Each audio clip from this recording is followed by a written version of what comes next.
Oh, Sega, Sonic Team. Ladies and gentlemen, and every other beautiful individual and entity, my name is MaximumAustin, and today we're going to be playing a classic called Sonic the Hedgehog. You might have heard of it, and I guess it is a classic, so yeah. Hey, in honor of the Sonic video game trailer, the Sonic movie trailer that just came out recently and the recent developments behind that, I figured I would play it on my main channel, and we'll just talk about it. Talk about games, or and other things. Talk about specific video game. Oh, I'm not doing so hot. Talk about video games that have a huge cultural influence. Well, compared to some, and I think fittingly enough, we'll start out with Sonic the Hedgehog. It's it's a pretty good game. Sonic was born out of a desire to for Sega to have a new mascot for the Sega Genesis or Mega Drive if you're in other places of the world, and there was a whole company-wide initiative between the Japanese side and the American side, well, specifically more Japan, but still, where everyone was trying to find, where people were, various Sega employees were trying to figure out, like, what would be a good mascot to combat Mario and to really get people to play the Sega Genesis. And ultimately, after some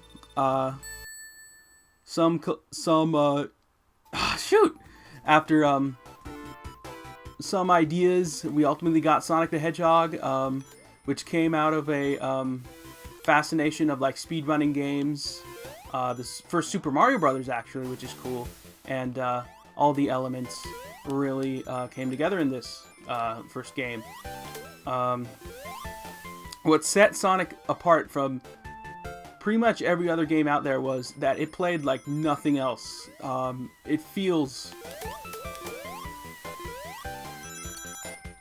like a game built for speed, and it does not play like Super Mario World, which released the same year. It doesn't play like Super Mario Brothers or any other platformer before it. It's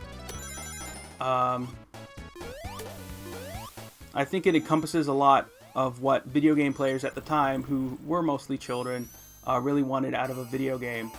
And they got it with Sonic the Hedgehog. Here I'm playing the first stage of the first game, the Green Hill Zone, which has very wonderful graphics and music. Everyone knows this stage. Even if you haven't played Sonic, you know about Green Hill Zone and the music.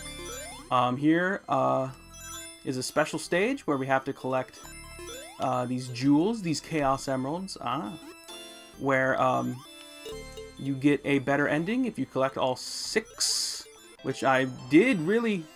Oh, hey! Which I did just now, and apparently I earned a trophy, and unlocked an interview with Shun Nakamura, who I think... I can't remember what that individual did on this, but I should know, and I kind of feel bad. But I am playing this on the PS3 via the Sonic Ultimate Genesis Collection, which has a ton of games on it, and you can get it for cheap nowadays. So I heard this version of the game, some of the emulation isn't really all that great. Let me see if I can't get this one up here. All sorts of tips and tricks to help you out in your way in this game. See, it's like you're controlling a pinball. It's like you're in a giant pinball course and there's like springs and stuff. But yeah, Sonic, the game, in addition to other things, destroying the environment, super cool. Catch the thing. Oh, there we go.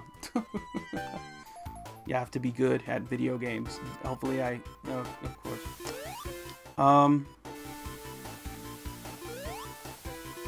Sonic, Sega was really pushing for this. Oh my gosh, am I gonna get a game over? No, okay. Sega was really pushing for this character, and I think it worked. The first game became a pack-in title for the Sega Genesis after a while. And there's a whole lot of history and a whole lot of stuff behind like the first early years of Sonic. It got 2 TV series and a comic book. And like I said, Sega of America and Sega all around, they were really pushing. I'm not doing so hot. Is that game over? Yep. Okay. Well, we'll just start over then. So now we have to start all over again. But I think if you played video games in the 90s, you may have had a Sega Genesis or Mega Drive. I'm just going to call it a Genesis from now on. Sorry, guys. But if you had a Sega Genesis in the 90s, it probably came with Sonic the Hedgehog, or a Sonic the Hedgehog game, and you were playing Sonic the Hedgehog. So that's neat. And this is a really great first stage to get acquainted with the game. It's very open-ended. It's fun. You can experiment. It's a perfect introduction to the game's mechanics. And yeah, it's simple. It's pretty much simple as any other platformer side-scrolling game of its ilk back in the day. Just gotta go right, and you reach the goal, and you just progress through the game.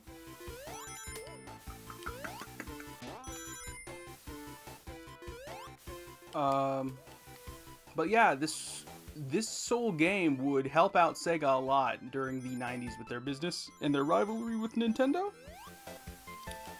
With Sonic, they acquired a face for their system, for their brand, for their video game business, and that's cool. Sonic would appear on. There would be a Sonic game for every piece of Sega hardware after that, and also some arcade games. Perhaps not the ones people were expecting, but yeah, he's Sega's mascot now, and I can't imagine him being usurped at this point. So let's see how far I'll go this time before I die. We'll try the special stage again. Yeah, this game looks like nothing. No big... Oh, that didn't last long. But with the special stages, the psychedelic colors, this abstract world, it feels like no other game at the time, which is what made it unique. And obviously, speed is a big part of Sonic the Hedgehog. Not the sole thing, but a pretty big thing, because he's faster than Mario, as the commercial goes. And obviously, like video games, more video games, the comics and the cartoons would sort of expand upon the idea that you are a freedom fighter, in a sense, in this game, in a sense, where you have to stop an evil doctor from taking control of other animals. Because if you look, when the enemies get destroyed, they release like a tiny animal inside. So that's what you're trying to do, trying to save your animal buddies, as we'll see here in a second. And obviously, at the end of each area, which we've reached, you get into a conflict, a battle. I'm not doing so well. With Dr. Robotnik / Eggman. So this title marks the first. I'm not doing so well. I'm usually good at this. There we go. This first title marks the first appearance of Sonic and the villain Dr. Robotnik / Eggman, and that's a whole nother story. But yeah, That's a big chunk of the game. We're going to the next section, which I think people have sort of problem with. This Roman Greek inspired area called Marble Zone, and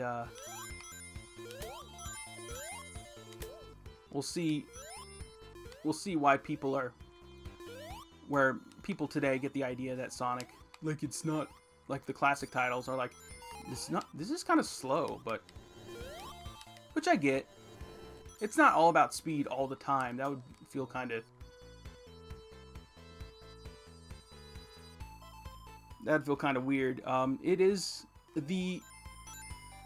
how they marketed the Sonic the Hedgehog games, and like using terms like blast processing. It's a marketing gimmick, but you know, I like to go fast. Kids like to go fast. Maybe you like to go fast. So, yep.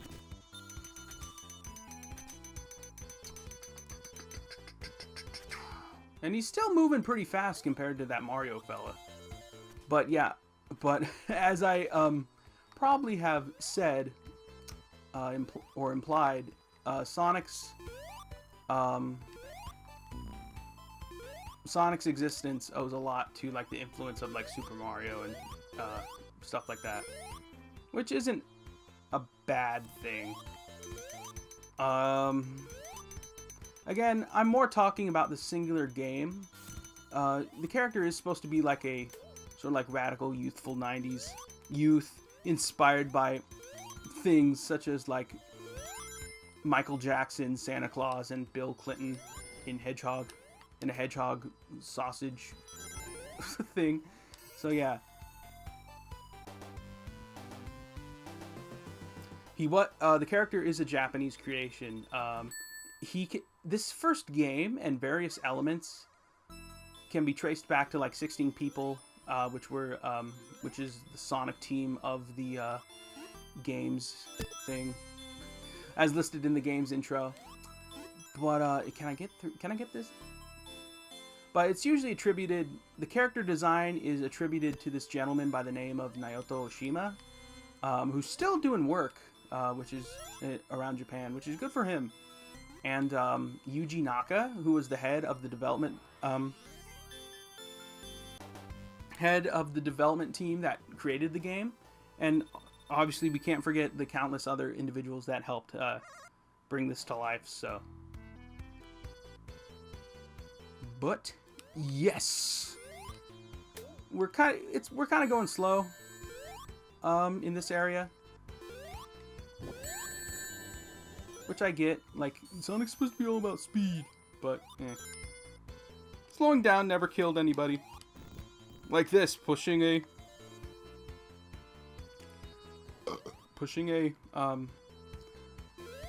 block over lava, that's fun. But later games would play around with different things and to various amounts of success. So, yeah, we'll see if we can't get another battle in with the Doctor here. As I said, this game consists of you trying to progress through levels, trying to save your friends, and bring back order, or chaos rather, to the forest. So that's cool. It does rely on like man versus nature tropes, where your hero represents nature in a way. So there's multiple backstories that were created for Sonic and his relationship between the Doctor. In the game, it's not really explicit. You're just Sonic. You're just trying to right there. Oh shoot. Oh, oh. A little secret, there we go.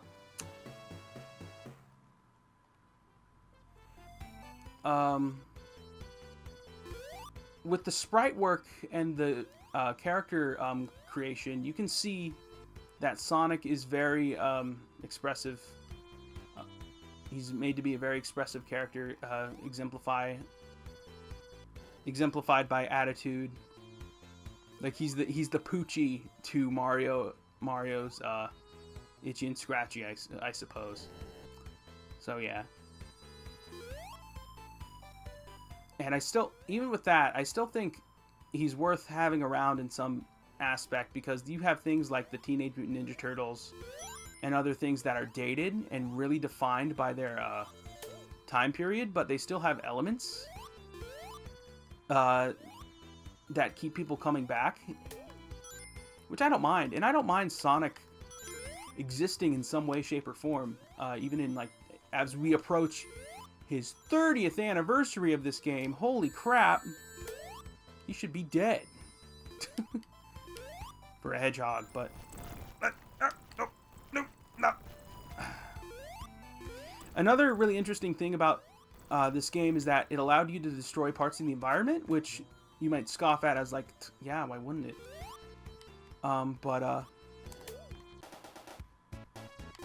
But that was something not really possible or all that feasible in games back in like 1991. But personally, this wasn't, I don't think this was my first Sonic game. I remember having early memories of this. So one of these games probably were. But I do enjoy this first game. I think it's a fun little game. It does have some things that separate separate it from its two sequels, well, 2.5 sequels on the Sega Genesis, and some things that make it a little bit more primitive. Like there's, you know, that spin dash move where you can like roll up and zoom. Like Sonic doesn't have that in this one, but it's super easy to pick up and play. It requires a directional pad and one button, and that's your attack and jump. Like this jumping thing just consists of one button, and if you want to roll up, as you what am I doing? If you want to roll down and bash into enemies and other obstacles while you're moving, you just have to press down while you're moving, and poof, you can make a zzz sound. So that's pretty neat. But you can't just zoom through this game. You really have to. You really have to figure out and keep a tab on what's going on and your environment and stuff like that. So riveting, I know, right?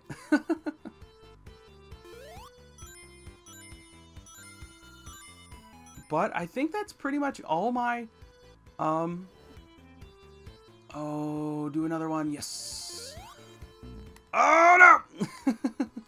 Yeah, but it's tricky if you don't know what you're doing, and I want to get to the other. Oh, I'm stuck.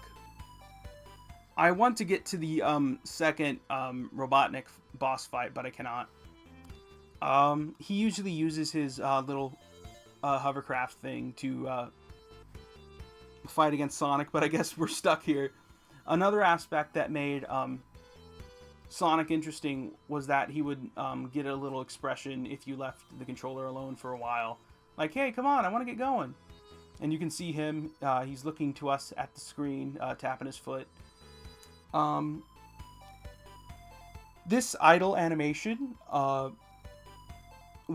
this sort of idle animation would continue to be popular in other games. Like even today, if you just leave your character alone or leave things alone, some interesting things will happen, or just little small things. Sometimes they can be like they'll pull out a Game Boy, or they'll just like do various poses and stuff like that. It's pretty interesting. So hey, I think we'll end it here. We'll just leave Sonic to die, I guess. But hey, that was Sonic the Hedgehog 1991, or Sonic 1 for the Sega Genesis.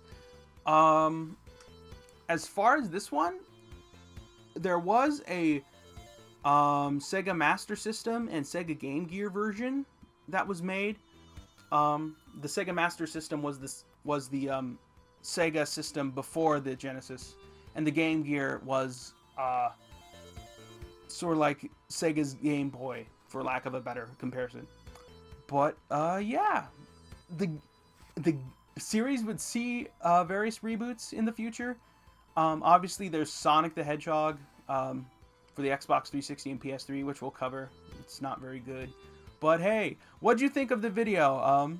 If you enjoyed it, please give it a like. Comment down below. What are your thoughts on Sonic the Hedgehog? Do you think it's important as a video game? And if you enjoyed the video, maybe subscribe. So hey, I'm MaximumAustin, and until next time, always remember, keep being confident, and you enjoy your day. We're gonna kill Sonic. And there we go. Little cute death animation.